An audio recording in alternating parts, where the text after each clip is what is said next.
La palabra de Dios en la evangelización. Serie Jesucristo y la evangelización. Los habitantes de las tribus aborígenes saben perfectamente que, para poder comer, necesitan cazar animales, y para poder cazar, necesitan lanzas y armas punzocortantes. Sería inútil ir de cacería sin una lanza, pues, aunque se tuviera el animal enfrente, no se podría cazar. Igualmente sucede con la pesca, y así igual sucede en la evangelización. Ir a evangelizar sin la espada del Espíritu, que es la palabra de Dios, sería vano e inútil. Comencemos a ver por cómo la palabra de Dios fue esencial en el mensaje de Pedro ante la multitud el día de Pentecostés. Entonces Pedro con los 11 se puso de pie y dijo a voz en cuello: Compatriotas judíos, y todos ustedes que están en Jerusalén, déjenme explicarles a ustedes. Presten atención a lo que les digo. Estos hombres no están ebrios como suponen. Apenas son las 9 de la mañana. Ahora esto es lo que anunció el profeta Joel. En los últimos días, dice Dios, derramaré mi espíritu sobre toda la gente. Los hijos y las hijas profetizarán. Los jóvenes tendrán visiones y sueños los ancianos. Aún sobre mis siervos y siervas derramaré espíritu en esos días y profetizarán. Mostraré prodigios arriba en el cielo y abajo en la tierra. Sangre, fuego y nubes de humo. El sol se convertirá en tinieblas y la luna en sangre, antes de que llegue el día del Señor, día grande y esplendoroso. Y todo el que invoque el nombre del Señor será salvo. Pueblo de Israel, escuchen esto. Jesús de Nazaret fue un hombre acreditado por Dios ante ustedes con milagros, señales y prodigios, los cuales realizó Dios entre ustedes por medio de él, como bien lo saben. Este fue entregado según el determinado propósito y el previo conocimiento de Dios, y por medio de gente malvada. Ustedes lo mataron, clavándolo en la cruz. Sin embargo, Dios lo resucitó, librándolo de las angustias de la muerte, porque era imposible que la muerte lo mantuviera bajo su dominio. David dijo de él: veía yo al Señor siempre delante de mí, porque Él está a mi derecha, para que no caiga. Por eso mi corazón se alegra y canta con gozo mi lengua. Mi cuerpo también vivirá en esperanza, porque no dejarás que mi vida termine en el sepulcro. No permitirás que tu santo sufra corrupción. Me has dado a conocer los caminos de la vida. Me llenarás de alegría en tu presencia. Hermanos, permítanme hablarles con franqueza acerca del patriarca David, que murió y fue sepultado, y cuyo sepulcro está aquí hasta hoy. Pero era profeta y sabía que Dios le había prometido bajo juramento poner a uno de sus descendientes en el trono. Sabiendo lo que iba a suceder, se refirió a la resurrección del Mesías. Afirmó que no terminará en el sepulcro, ni que su fin fuera la corrupción. Dios resucitó a Jesús a la vida, y de ello todos nosotros somos testigos. Exaltado por el poder de Dios, y habiendo recibido del Padre el Espíritu Santo prometido, ha derramado esto, que ustedes ahora ven y oyen. David no subió al cielo y sin embargo declaró: dijo el Señor a mi Señor, siéntate a mi derecha hasta que ponga a tus enemigos por estrado de tus pies. Por tanto, sépanlo bien todo Israel y estén seguros de que Dios ha hecho a Jesús, a quien ustedes crucificaron, el Señor y Mesías. Cuando oyeron esto, todos se sintieron conmovidos y les dijeron a Pedro y a los otros apóstoles: Hermanos, ¿qué haremos ahora? Pedro respondió: Arrepiéntanse y bautícense, cada uno, en el nombre de Jesucristo, para perdón de sus pecados. Y recibirán el don del Espíritu Santo. La promesa es para ustedes, para sus hijos y para todos los extranjeros, para aquellos a quienes el Señor nuestro Dios quiera llamar. Analicemos entonces el mensaje de Pedro y descubramos las 3 cosas que incluyó y el tema principal de su mensaje. Número 1. Incluyó 18 citas bíblicas. Observemos cómo el versículo 17 de Hechos 2 es igual al 28 de Joel 2, el 18 es igual al 29 y el 19 es igual al 30, así como el 20 y el 21 iguales al 31 y 32. En los últimos días, dice Dios, derramaré mi espíritu sobre toda la gente. Los hijos y las hijas profetizarán. Los jóvenes tendrán visiones y sueños los ancianos. Aún sobre mis siervos y siervas derramaré espíritu en esos días, y profetizarán. Mostraré prodigios arriba en el cielo y abajo en la tierra. Sangre, fuego y nubes de humo. El sol se convertirá en tinieblas y la luna en sangre, antes de que llegue el día del Señor, día grande y esplendoroso.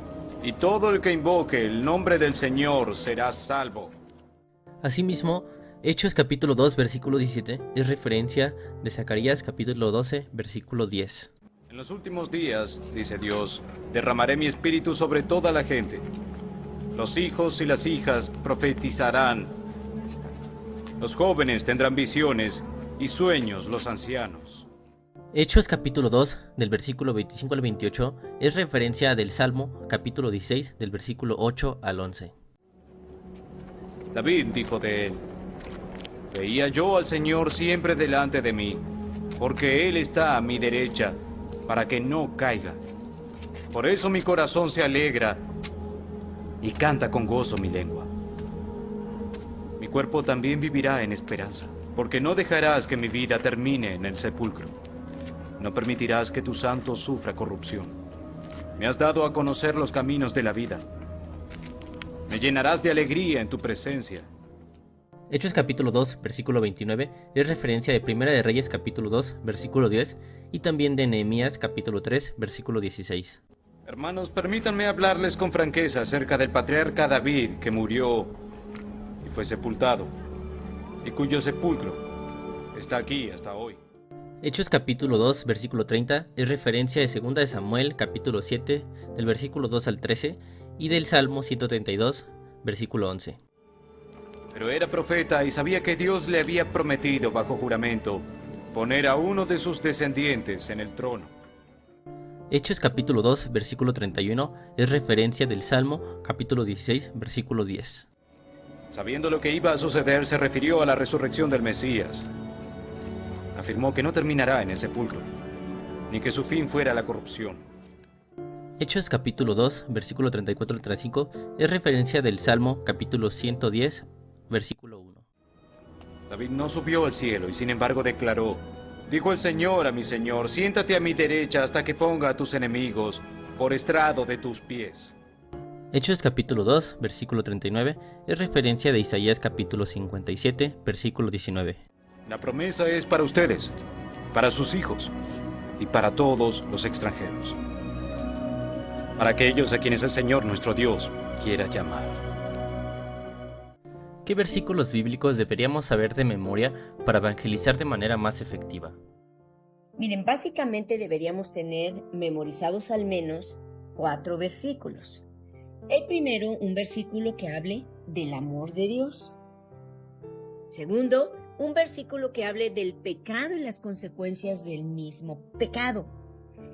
El 3, el versículo que hable de que la única solución es Jesucristo para el pecado.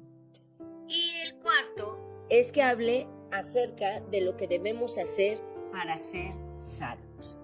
Estos 4 o más versículos los encontramos en lo que conocemos como las 4 verdades espirituales. Dios te ama y tiene un plan maravilloso para tu vida. Por ejemplo, Juan 3:16. Porque de tal manera amó Dios al mundo que ha dado a su Hijo unigénito, para que todo aquel que en él cree no se pierda, mas tenga vida eterna. Recordemos algo tan importante, que no se nos ocurra mencionar las capítulos, versículos. ¿Por qué? Porque ellos no entienden esto. Pero cuando uno dice, mira, Porque de tal manera Dios te amó y dio a su Hijo unigénito para que todo aquel que en él cree no se pierda, mas tenga vida eterna. Esto es lo que habla la Biblia para ti, para que tú seas salvo, ¿no? Y luego todos, el segundo es, todos son pecados, todos son pecadores y están separados de Dios. Somos pecadores. Somos pecadores. Y este es Romanos 3:23. Ese es otro versículo que uno tendría que sabérselo de memoria. Por cuanto todos pecaron y están destituidos de la gloria de Dios. Y Romanos 6:23. Porque la paga del pecado es muerte, mas el regalo de Dios es vida eterna en Cristo Jesús.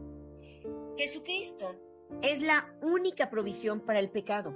Solo en Jesús se puede experimentar el amor y el plan divino de Dios. Es el único camino para llegar al Padre. En Juan 14:6 nos dice: yo soy el camino, la verdad y la vida. Nadie viene al Padre sino por mí. Ese es el siguiente y tercer versículo que tendríamos que tener de memoria. Y debemos recibir a Jesús para ser salvos. Ese es tan importante, ayudarles a que reciban a Jesús. Y el versículo que enlaza el que deben de recibirlo para que sean salvos es Juan 11 al 12. A lo suyo vino, pero los suyos no le recibieron. Mas a todos los que le recibieron, a los que creen en su nombre, les dio potestad de ser hechos hijos de Dios. Hay otros versículos que se pueden incluir, pero siempre debemos enfocar el mensaje en 4 áreas principales conocidas como las 4 R's. ¿Ok? La primera, ruina. La segunda, redención. La tercera, resurrección. Y la cuarta, respuesta. La primera, ruina. Debemos concientizar a cada persona que le hablamos de Jesucristo y hacerles ver su actual condición, que están arruinados, que no tienen escapatoria, no tienen otra salida y que el único que puede traer la respuesta a sus vidas es acercarlos a la cruz de Cristo, cada persona que les hablemos de Jesús. La segunda, R, redención. Todos necesitamos de la redención. Nuestra condición natural se caracterizó por el pecado, la culpa. Por cuanto todos pecaron y están destituidos de la gloria de Dios, la redención de Cristo nos ha librado del pecado, siendo justificados gratuitamente por gracia mediante la redención que es en Cristo Jesús, Romanos 3:24. Entonces, ser redimido es ser perdonado, santificado, justificado, bendecido, liberado, adoptado y reconciliado. Número 3, resurrección. La muerte es el enemigo de la humanidad y el castigo justo por los pecados de cada uno de nosotros está en Romanos 6:23. El índice de muerte en el ser humano siempre será 100%. No, ningún monto de esfuerzo, poder o riquezas podrá ayudarnos a escapar del alcance de la muerte. Ahora, Cristo resucitó porque la muerte no podía retenerlo. No tenemos que temer el castigo que viene después de la muerte. Significa que tendremos una vida nueva. Respuesta: cada uno de nosotros debe responder el mensaje de las buenas nuevas de Dios, del Evangelio, o se acepta y se recibe, o se ignora y se rechaza. Pedro conocía de memoria las Sagradas Escrituras. Él citó versículos de memoria, sin consultar un bosquejo o un rollo de las Escrituras siquiera. Memorizar es difícil cuando se hace en la carne, en nuestras fuerzas o por vanagloria. Pero cuando leemos la palabra con el anhelo de ser fieles siervos de Dios, el Espíritu traerá a nuestra memoria las palabras en el momento que sea preciso. Para memorizar las Escrituras se requiere constancia y fidelidad. Se ha dicho que la confiabilidad es la mejor habilidad. Hay una historia de Juan y Luis, que trabajaban en una misma fábrica. Juan aprendía con extrema rapidez y sus habilidades manuales superaban a las de los demás. En contraste, Luis era de lento aprendizaje y torpe manualmente. Sin embargo, Juan faltaba de 2 a 3 veces por semana y cuando llegaba era con horas de retraso, mientras que Luis era el más puntual de todos. Con el tiempo, llegaron nuevas máquinas y tecnologías que requerían la lectura de voluminosos manuales. El patrón desafió a los obreros para que el primero que aprendiera a usar las nuevas máquinas sería el jefe de todos. Juan intentó con su pericia y astucia aprender empíricamente, mientras que Luis se desvelaba a diario leyendo el manual lenta y concienzuadamente. El resultado fue obvio: Luis quedó como jefe y Juan fue despedido por echar a perder una de las máquinas que intentó forzar a funcionar. A la larga, la constancia y la fidelidad producen más. ¿Qué beneficios hay de memorizar la palabra de Dios y cuál es el mejor método? Bueno, hay muchos beneficios de memorizar la palabra de Dios. Yo encontré en el Salmo 119 31 beneficios de memorizar la palabra de Dios, además de que nos quita la depresión, además de que nos da fortaleza, nos da consuelo, además de que nos ayuda a resistir la tentación y a pasar las pruebas, porque la misma Biblia dice: ¿con qué limpiará el joven su camino? Dice: con guardar tu palabra. Un beneficio increíble de memorizar la palabra de Dios es que nuestro camino se limpia, nuestra vida se limpia, somos liberados de esas ataduras, de esas prácticas que hemos arrastrado durante años. Pero también la palabra de Dios, cuando la memorizamos, nos previene de pecar, porque también dice: en mi corazón he guardado tus dichos para no pecar contra ti. Vamos a ser acosados por el diablo toda nuestra vida. Siempre vamos a estar siendo acosados por él. Día y noche, el diablo no descansa, no duerme. Y la palabra de Dios memorizada es como un escudo que nos protege, que nos guarda. Pero uno de los beneficios más increíbles de memorizar la palabra de Dios es cuando hablamos de Jesucristo a otros. A veces pareciera que memorizamos algo y al mes ya se nos olvidó. Entonces no nos debemos desanimar si de pronto pues pensamos que si algún versículo memorizamos ya se nos olvidó, porque sí está allí. Y el Espíritu Santo es increíble que lo toma cuando estamos hablando con alguien. De pronto se nos vienen pues palabras, argumentos a la mente que decimos: ¿de dónde salió eso? Pues eso salió de lo que hemos estado leyendo, de lo que hemos estado memorizando. Entonces, memoriza. Mira, hay muchísimos métodos, pero 3 son los requisitos indispensables para memorizar. Y tienen que ver con las 3 R's. Las 3 R's de la memorización son indispensables para poder memorizar. Primera R, anótala: repetir. Segunda R, anótala: repetir. Tercera R, anótala: repetir. Y podríamos decir que son 10 R's o son 20 R's, porque es repetir, repetir. No hay de otra, Yo te puedo dar cualquier método, pero ningún método funciona si no le inviertes tiempo, y al final de cuentas repites, y los beneficios de eso son maravillosos. Número 2. El mensaje de Pedro incluyó confrontación personal. Esto lo podemos corroborar claramente en Hechos capítulo 2, versículo 23, versículo 36 y versículo 38. Este fue entregado según el determinado propósito y el previo conocimiento de Dios, y por medio de gente malvada. Ustedes lo mataron, clavándolo en la cruz. Por tanto, sépanlo bien todo Israel y estén seguros de que Dios ha hecho a Jesús, a quien ustedes crucificaron, el Señor y Mesías. Pedro respondió: Arrepiéntanse y bautícense, cada uno, en el nombre de Jesucristo, para perdón de sus pecados. Y recibirán el don del Espíritu Santo. Pedro acusó directamente a los judíos de que ellos prendieron y mataron al Señor Jesús, crucificándole. Luego les dice que tienen que arrepentirse y bautizarse, identificándose con Jesús, el Mesías de los judíos. También les da la promesa del Espíritu Santo, no solo para ellos, sino para sus hijos y a quienes Dios llamare. Número 3. El mensaje de Pedro incluyó la obra de Dios. En todo el mensaje de Pedro está implícita la obra de Dios, lo que hizo, lo que hace y lo que hará. Dios resucitó a Jesucristo. Hechos capítulo 2, versículo 24. Sin embargo, Dios lo resucitó, librándolo de las angustias de la muerte, porque era imposible que la muerte lo mantuviera bajo su dominio.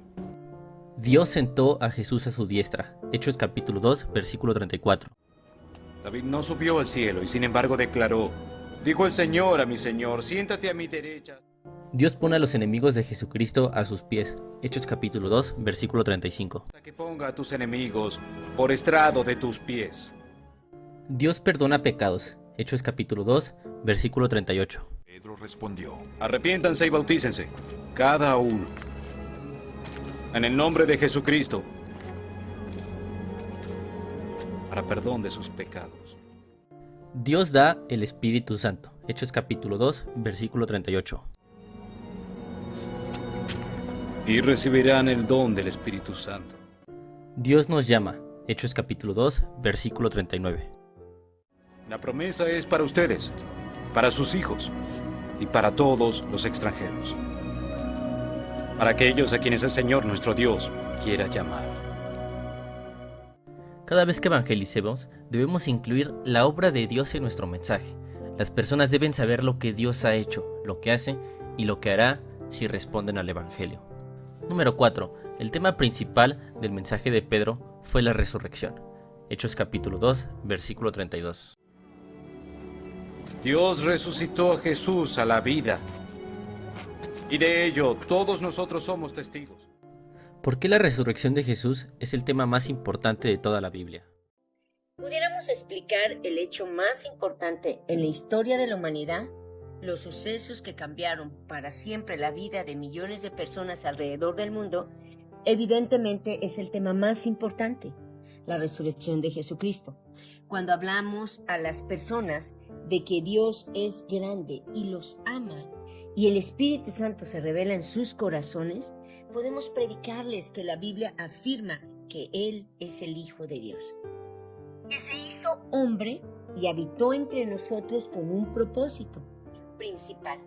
Primero, dar su vida para que nosotros pudiéramos recibir la vida eterna. La relación entre el ser humano con sus semejantes es la siguiente: la relación del ser humano consigo mismo y la relación del ser humano con la naturaleza. Jesús es el Cordero de Dios que quita el pecado del mundo.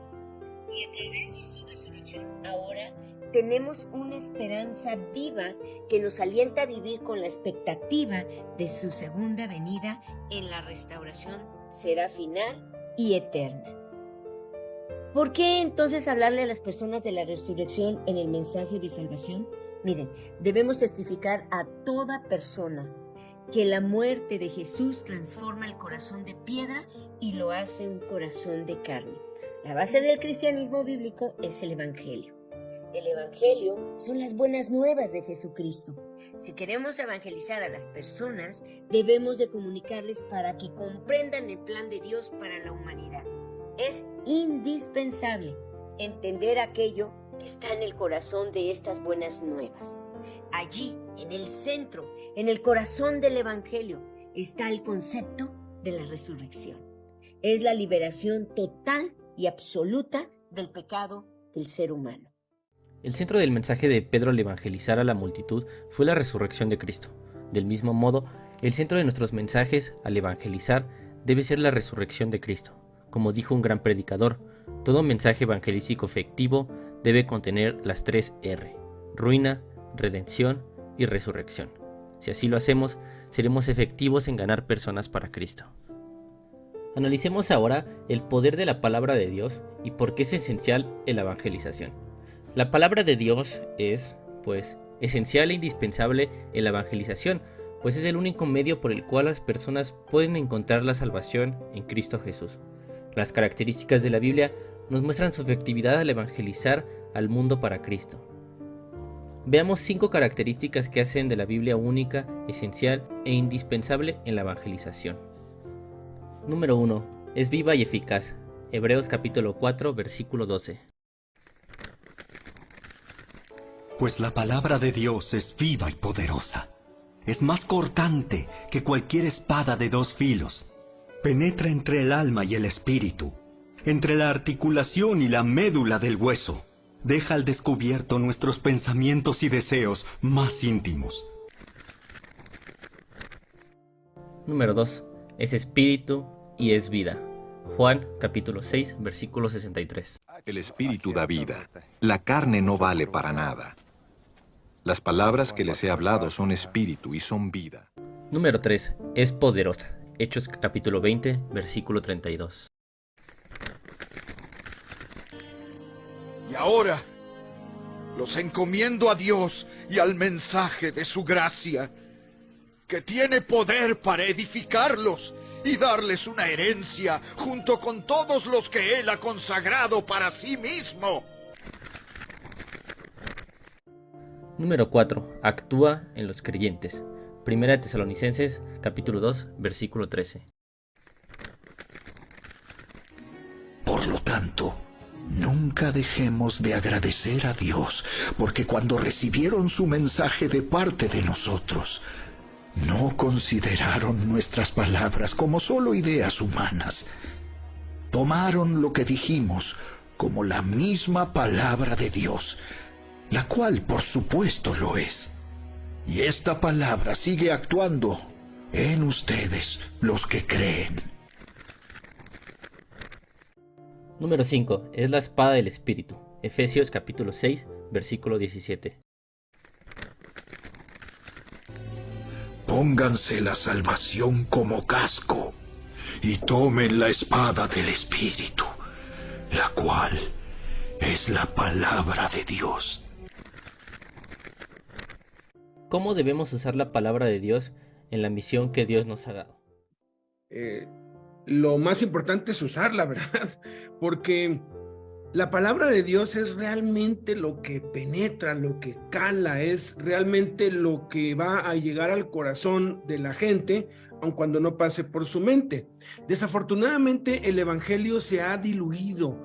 Se predica un evangelio humanista, centrado en el hombre, y muchos evangelizan hoy y lo único que hacen es prometerle a la gente: entrégate a Cristo y te va a ir bien, Dios te va a dar un trabajo, te va a dar un carro, te va a dar economía, te va a dar esposa, todo te va a salir bien. Y esos evangelios atraen muchísima gente, muchísima gente.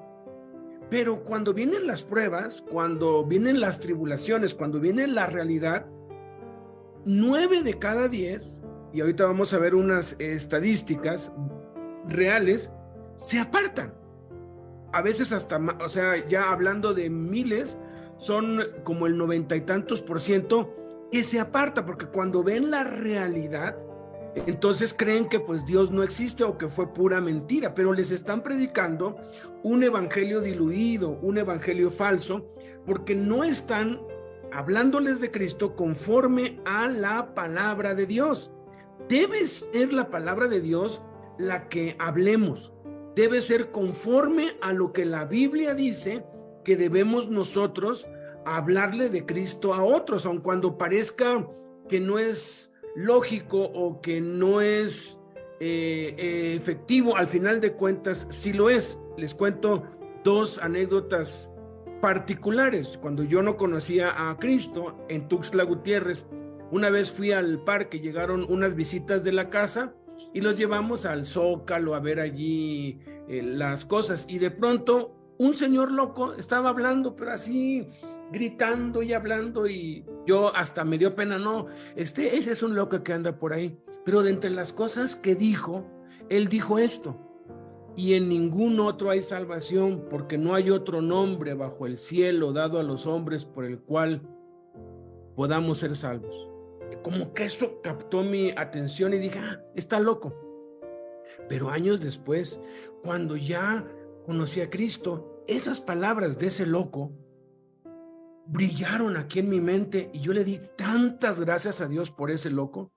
Otro caso es el de un hombre que hoy es siervo de Dios y tiene muchos centros de rehabilitación en el estado de Morelos. Yo escuché el testimonio de él por la radio. Él estaba preso y llegaban los hermanos a la celda de al lado y hablaban de Cristo, y él ponía la música, siempre ponía la música en alto porque no quería oír nada de eso. Realmente siempre estaba la música, y entre la música pues las voces. Él pues sale libre, sigue en las drogas, sigue todo, se va para Chihuahua y su plan era hacer una tranza con los narcos, irse para el extranjero. Le salió mal, le quiso ganar a los malos y los malos le dieron una paliza y lo dieron por muerto y lo fueron a tirar allá en la sierra, allí por la Sierra Tarahumara. Milagrosamente, 2 indios tarahumaras iban pues pasando por ahí, vieron el cuerpo, lo recogieron, lo llevaron para la cruz, pues para la Cruz Roja más cerca. Él estuvo en coma más de 1 año, pero él cuenta que él oía todo, él oía la gente que iba, que pues venía. Y lo único que él recordaba, porque él trataba de recordar qué pasó, por qué es lo que me salió mal, a qué horas me emboscaron. Y lo único que él recordaba eran las palabras que los hermanos de la celda de junto decían en medio del ruido de la música, y eran versículos y versículos, porque la palabra de Dios penetra y traspasa cualquier cosa, cualquier cosa. Y entonces alguien iba y oraba por por un enfermo y por otro, pero siempre se lo brincaba a él. Hasta que un día él dijo, bueno, si realmente existes, quiero que el que viene y les habla al de acá al lado y al de acá, venga y me hable a mí.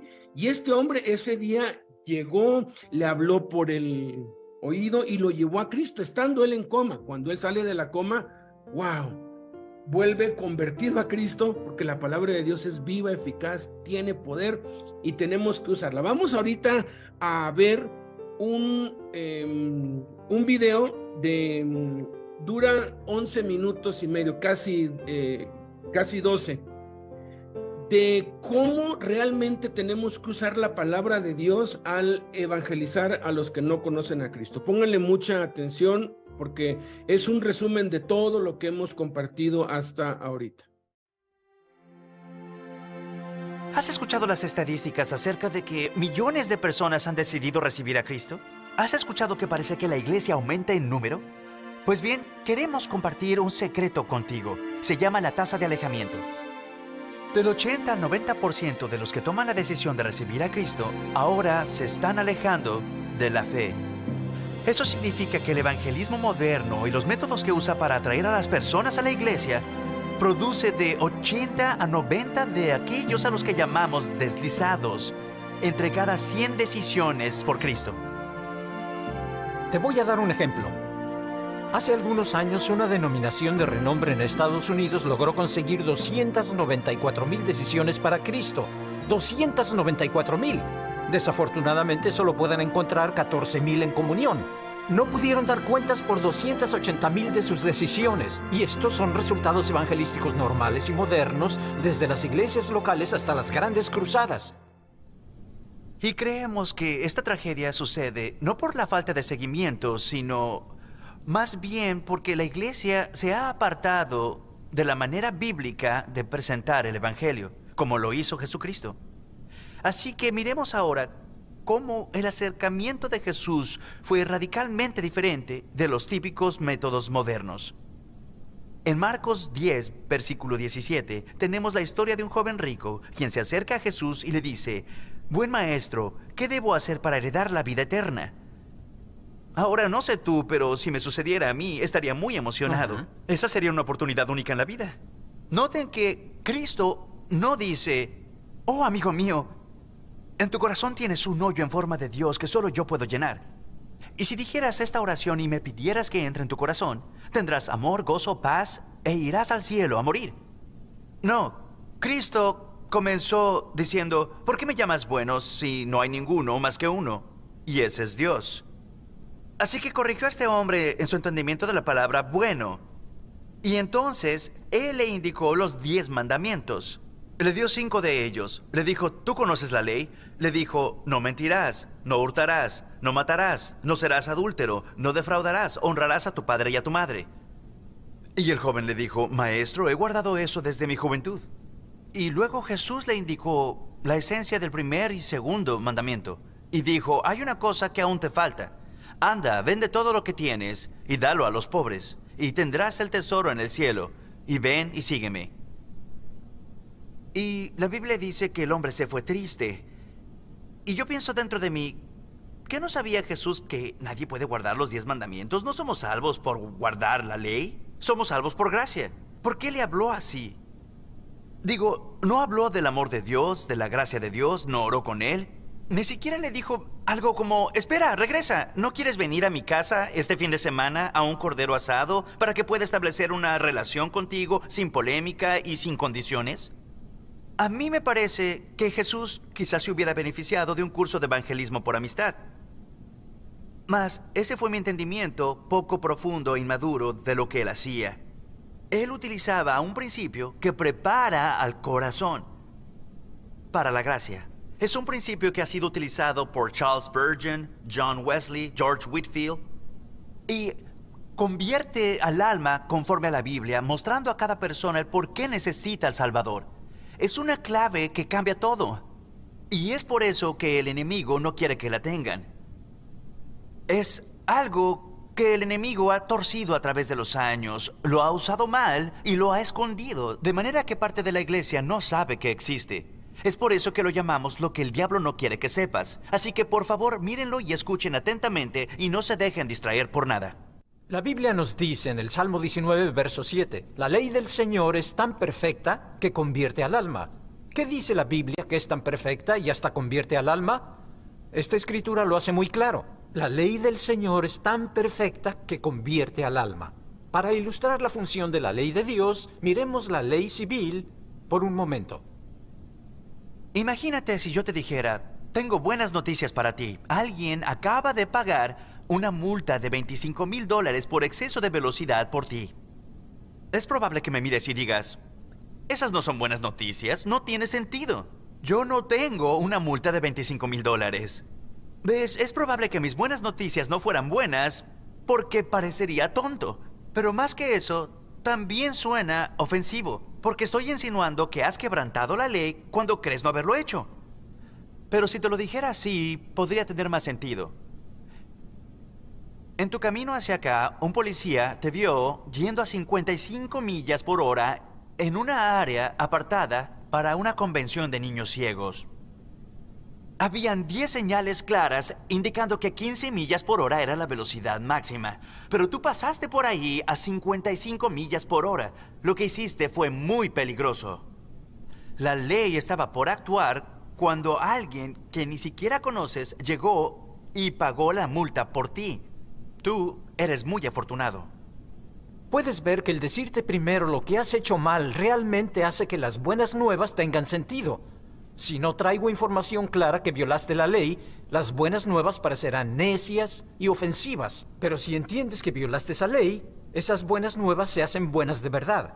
Del mismo modo, si me acerco a un pecador endurecido, alguien con el entendimiento entenebrecido, y digo, Jesucristo murió en la cruz por tus pecados, será necedad para él y ofensivo para él. Necedad porque no tendrá sentido. De hecho, la Biblia dice que la predicación de la cruz es necedad para aquellos que perecen y ofensivo porque estoy insinuando que él es pecador cuando él no cree serlo. En lo que a él concierne, hay otras personas mucho peores que él.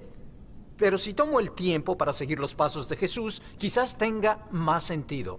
Si tomo el tiempo de abrir la ley divina y mostrarle al pecador precisamente lo que ha hecho mal, que ha ofendido a Dios traspasando su ley, entonces cuando se queda, como dice Santiago, convicto por la ley como transgresor, las buenas nuevas de haberse pagado la multa por él ya no serán necedad, no serán ofensivas, serán el poder de Dios para salvación. Con ese pensamiento en mente, veamos Romanos 3:19. Pero sabemos que todo lo que la ley dice, lo dice a los que están debajo de la ley, para que toda la gente cierre la boca y todo el mundo quede bajo el juicio de Dios. Allí está una función de la ley, es cerrar la boca del pecador. Detener a la persona de justificarse diciendo, hay otra gente mucho peor que yo, no soy mala persona. No, la ley cierra la boca de la justificación y deja a todo mundo, no solo a los judíos, sino a todo mundo culpable ante Dios. Romanos 3:20. Ya que por las obras de la ley ningún ser humano será justificado ante él, porque por la ley es el conocimiento del pecado. La ley nos dice qué es el pecado. De hecho, 1 Juan 3:4 dice, el pecado es infracción de la ley. Y luego en Romanos 7, verso 7, Pablo dice, yo no conocí el pecado sino por la ley. Pablo dijo que no conocía lo que era el pecado hasta que la ley se lo dijo. y Gálatas 3:24. De manera que la ley ha sido nuestro ayo para llevarnos a Cristo, a fin de que fuésemos justificados por la fe. Allí está diciendo que la ley es como un ayo que nos guía a Jesucristo para poder ser justificados por la fe en su sangre. La ley no nos ayuda, solo nos deja indefensos. La ley no nos justifica, solo nos deja culpables ante un Dios justo y santo. Déjame decirte de nuevo, esto es tan importante, no somos salvos por la ley, sino por la gracia de Dios, por la fe. La ley solo nos muestra que estamos sucios y desesperados por la purificación de Dios. La tragedia del evangelismo moderno es que a finales del siglo pasado, cuando se deslizó a la ley y su habilidad de convertir el alma y llevar a la gente al Salvador, el evangelismo moderno tuvo que encontrar otra razón por la cual la gente se acercara a él. Y el tema que fue elegido para atraer a la gente a Cristo fue la promesa de una vida mejor. El evangelio se ha degenerado a Jesucristo te dará amor, gozo, paz, realización y felicidad duradera. Para ilustrar que no es bíblica la naturaleza de esta enseñanza popular, una que yo mismo solía enseñar, piensa en la mujer tomada en el acto del adulterio. Ella había violado el 7º mandamiento. La ley clamaba por su sangre. Estaban a punto de apedrearla. La ley la condenó. Esa es una de las funciones de la ley de Dios. Condena. Puede que digas, espera un minuto. Eso no está bien. No podemos ir condenando a las personas. Bueno, es cierto. No tenemos que hacerlo. Ellas ya están condenadas. Juan 3:18 dice, el que no cree ya está condenado. La ley solo nos está mostrando a la persona en su luz verdadera. Es así de fácil. ¿Qué granjero tomaría buena semilla para echarla en tierra dura? No, primero prepara la tierra, la labra. Buena semilla, buena tierra, buena cosecha. Lo que el evangelismo moderno hace es tomar la buena semilla del evangelio y echarla en el corazón de la humanidad que está aún duro y sin reforma. El evangelismo bíblico y sin acepciones es ley al soberbio, gracia al humilde. Nunca verás a Cristo dando el evangelio, las buenas nuevas, la gracia de Dios a una persona orgullosa y con justicia propia. Con la ley quebranta el corazón duro y con el evangelio sana el corazón quebrantado. ¿Por qué haría eso? Porque siempre hacía las cosas que agradaban al Padre. La Biblia dice, Dios resiste al soberbio y da la gracia al humilde. Déjenme decirlo de otra forma. ¿Qué doctor daría una cura a un paciente si el paciente no se convence primero de su enfermedad? Imagínate que soy doctor y te digo, tengo esta cura maravillosa, pero no estás convencido de la enfermedad. La vas a tirar y ¿por qué no? No la aprecias, no hay por qué apropiarla. Pero si en lugar de esto te dijera, tienes una terrible e incurable enfermedad, siéntate. Puedo ver 10 síntomas claros en tu piel. Vas a estar muerto en 2 semanas. Y tú dices, oh, ¿qué debo hacer? Y yo te digo, no te preocupes, tengo la cura. La vas a agarrar, la vas a apreciar y te la vas a apropiar porque has visto la enfermedad para que puedas apreciar la cura. La enfermedad es el pecado y la cura es el evangelio. Y si nos preocupa la gente, primero debemos tomar el tiempo para ayudarlos a ver que tienen la enfermedad y ayudarles a entender las serias consecuencias del pecado ante Dios Todopoderoso, para que aprecien la cura del evangelio. Es muy clara la misión que tenemos de parte de Dios. Número 1, evangelizar. Número 2, discipular. Y número 3, enviar. Lo primero es evangelizar, ganar a las personas para Cristo por medio de servirles, tal como lo hizo Jesús. El propósito de evangelizar es claro, discipular a aquellos que responden, ya que no hacerlo equivale a perder el tiempo. Del mismo modo, el discipulado es entrenar a los santos para enviarlos a realizar la obra del ministerio. Cuando se discipula y no se envía a los discipulados, se comete un grave pecado contra Dios, contra el mundo y contra la iglesia. Se peca contra Dios porque se desobedece lo que Él ha mandado y que ha puesto como prioridad, alcanzar a los perdidos. Se peca contra el mundo porque ellos están en tinieblas, desamparados y dispersos, urgidos de embajadores que les lleven las buenas nuevas. Se peca contra la iglesia porque se frustra el propósito para el cual existe, perfeccionar a los santos para la obra del ministerio. Los enviados son embajadores en nombre de Cristo, que deben repetir el proceso: evangelizar, discipular y enviar. Sin embargo, debemos ubicar nuestro lugar en el proceso para avanzar al siguiente paso. ¿Acabas de recibir a Cristo? Congrégate, toma cursos, lee la Biblia, ora y bautízate. Ya estás siendo discipulado, sirve a otros, aprende a evangelizar, ora y ayuna, y participa en la cena del Señor. ¿Estás yendo a servir a otros? No pierdas de vista el objetivo, discipúlalos con el propósito de enviarlos a repetir el proceso.